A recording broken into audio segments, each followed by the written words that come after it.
Você sabia que a análise de falhas é um processo fundamental para corrigir e prevenir falhas, principalmente aumentando a credibilidade do processo e relação de confiança com o seu cliente? Vou te mostrar 7 passos para fazer uma análise de falha com excelência e que realmente dê resultado encontrando a causa raiz. Esse método já utilizo há mais de 10 anos e apliquei em centenas de análises de falha, chegando a resultados bem expressivos e confiáveis.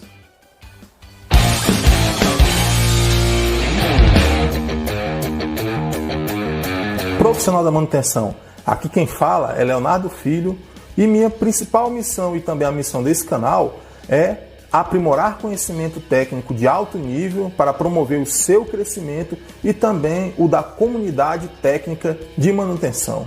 Se inscreva no canal, curta e compartilhe, comente esse vídeo, ative também as notificações, ajude a fortalecer e promover o crescimento da comunidade de manutenção. Hoje vamos falar sobre os 7 passos para se fazer uma análise de falha com excelência. Mas primeiro, você sabe o que é falha? Segundo a NBR 5462 de 1994, a definição de falha é o término da capacidade de um item desempenhar a função requerida. Analisar falhas é um processo crítico para determinar as causas físicas dos problemas.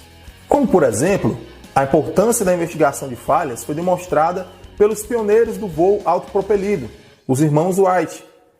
Vamos acompanhar esse exemplo bem interessante. Na verdade, enquanto um dos irmãos estava viajando para a França em 1908, o outro conduzia testes de voo para o comando do Exército dos Estados Unidos.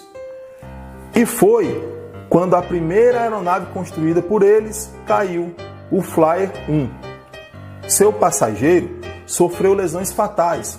Ao receber a notícia do acidente, os irmãos ordenaram imediatamente a entrega do folheto com a falha descrita para a França, para que ele pudesse conduzir uma investigação completa. Foi décadas antes da disciplina formal chamada Análise de Falhas ser introduzida como um estudo. Sem mais delongas, vamos agora aos 7 passos para fazer uma análise de falha bem-sucedida. Passo 1. Obtenha compreensão clara da falha. Colete os dados. Revise todas as fontes de informação de entrada e certifique-se de que são confiáveis e tenha evidências, descartando suposições ou dados que você não consegue comprovar. Realize entrevistas com os operadores, com eletricistas, lubrificadores, mecânicos e todos os que estavam no local do evento no momento da ocorrência ou tiveram alguma percepção anormal. Entenda o seguinte: quem mais conhece a máquina não é o engenheiro, não é o gestor, não é o líder e o responsável pela frente. Quem mais conhece a máquina são aqueles que dão manutenção, ou seja, os mantenedores e os operadores que estão continuamente acompanhando a máquina no seu dia a dia e percebendo qualquer alteração na normalidade dos seus parâmetros. É muito importante você conversar e obter dados com essas pessoas. Não se preocupe muito com a forma que eles falam. Por exemplo, nem todos têm uma linguagem culta, formal, mas entenda bem que as principais informações você vai coletar com essas pessoas, essas que estão na linha de frente. Aí está a riqueza dos dados. Realize investigações laboratoriais, ou seja, investigações técnicas, e levante o histórico dos dados preditivos disponíveis. Se a sua empresa tem análise de vibração, análise de óleo, telemetria, que é o monitoramento eletrônico dos sensores e atuadores do sistema embarcado do equipamento, e também ultrassom e outras técnicas aí disponíveis, né? É muito importante que você também cruze informações com esses dados, porque eles, na curva, vamos dizer assim, do momento até chegar à falha, lhe entrega dados muito importantes de sintomas antes da falha acontecer, que é a perda da função requerida, como nós vimos. Também é muito importante que se realize a análise de fadiga. Entender o regime de trabalho da peça e do componente falhado é muito importante para que se também consiga-se concluir a causa real dessa falha ou algum tipo de mecanismo que contribuiu para que essa falha ela aumentasse ou se potencializasse, ou seja, que essa falha ela fosse amplificada por algum tipo de evento ali ou condição severa do seu regime de trabalho.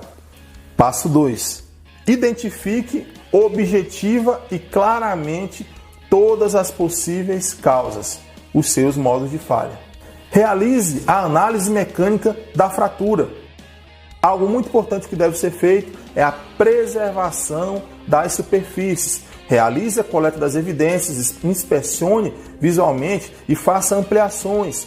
Umas opções muito baratas hoje em dia no mercado, nós temos uma lupa comum, para que você coloque ali manualmente, fazendo essa utilização, tendo uma ampliação de 50 vezes, até no máximo 100 vezes, para se ver algum detalhe da fratura. Também temos microscópio USB disponíveis no mercado, tanto com fio quanto sem fio, que esse microscópio digital ele é muito barato e de fácil acesso, e muito importante para que você tenha conclusões e analise detalhes da sua fratura em campo.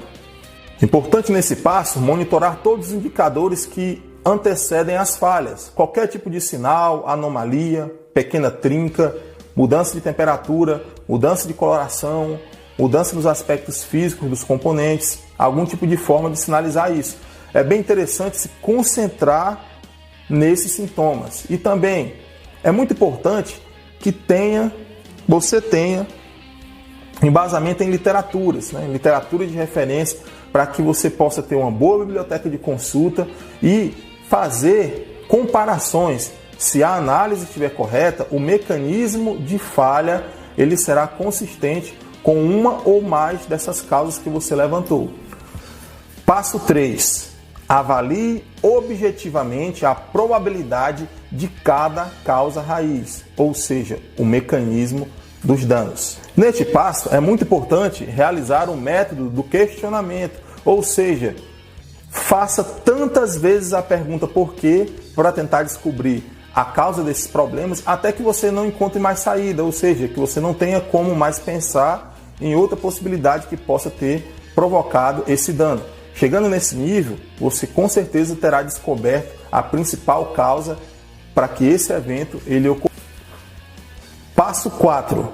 Direcione o foco para a causa raiz mais provável, a seleção do mecanismo real de dano.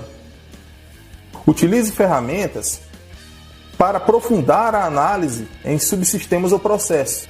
A lei de Pareto, também conhecida como princípio 80-20, afirma que para muitos fenômenos, 80% das consequências são provocadas por 20% das causas. O diagrama de Ishikawa, também conhecido como diagrama de espinha de peixe ou diagrama de causa e efeito, é uma ferramenta da qualidade que ajuda a levantar as causas raízes de um problema, analisando todos os fatores que envolvem a execução do processo. Passo número 5. Identifique objetiva e claramente todas as possíveis ações corretivas. Plano de ação. A construção básica de um plano de ação eficaz, praticamente usada no mundo inteiro, é a ferramenta 5W2H, que deriva do inglês, os 5Ws aí e os 2Hs também, e que esses 5Ws representam o seguinte: as seguintes questões, as seguintes perguntas: o que, por quê, onde, quando e quem. Já os 2Hs indicam como e quanto custa.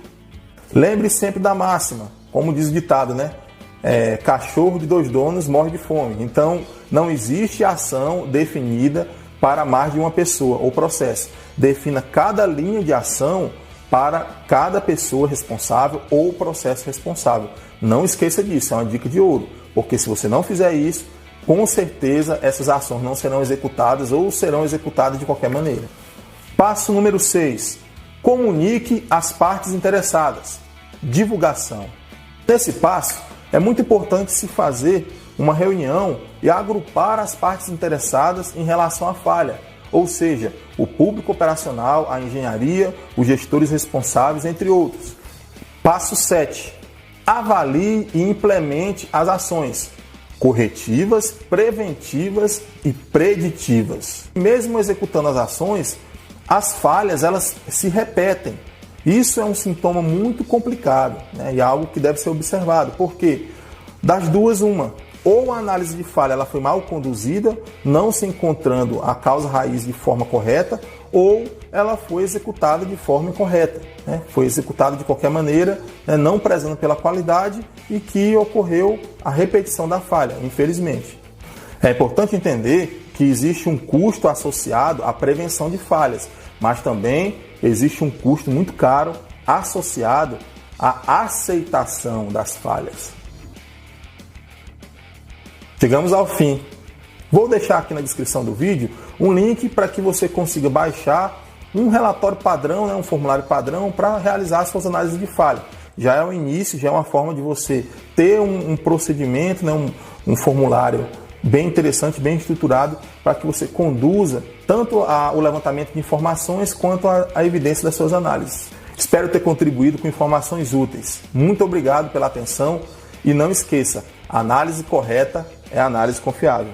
Até a próxima. Se inscreva no canal, curta, comente, ative o sininho de notificações e compartilhe esse vídeo. Nos ajude a fortalecer a comunidade da manutenção.